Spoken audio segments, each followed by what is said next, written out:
Assalamualaikum warahmatullahi wabarakatuh. Perkenalkan, nama saya Adin Kaila Bandini. Saya dari program studi Ilmu Hadis UIN Syarif Hidayatullah Jakarta.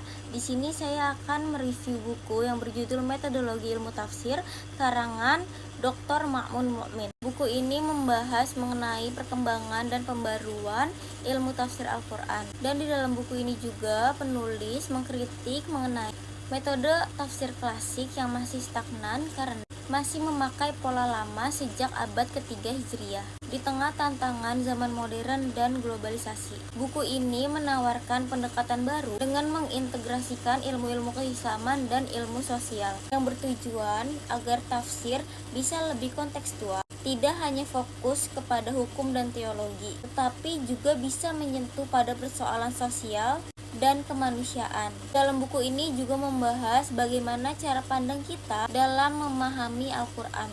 Secara menyeluruh, buku ini sangat penting untuk kita yang ingin memahami Al-Quran yang bukan hanya sebagai ilmu lama, tapi sebagai ilmu yang dinamis dan relevan dengan kehidupan kita pada masa sekarang ini. Di dalam buku ini juga terdapat kelebihan dan kekurangannya. Kelebihan dalam buku ini ialah kritis dan kontekstual. Yang dimaksud kritis dan kontekstual di sini adalah buku ini tidak hanya menjelaskan metode tafsir klasik, tetapi juga mengkritisinya dan menawarkan pendekatan baru yang lebih relevan dengan zaman kita yang sekarang ini.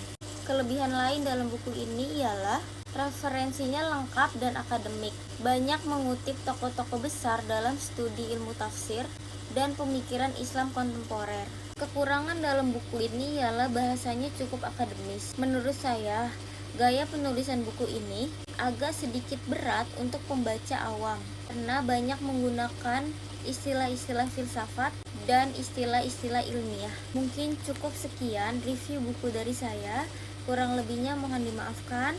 Wabillahi taufiq wa hidayah. Wassalamualaikum warahmatullahi wabarakatuh.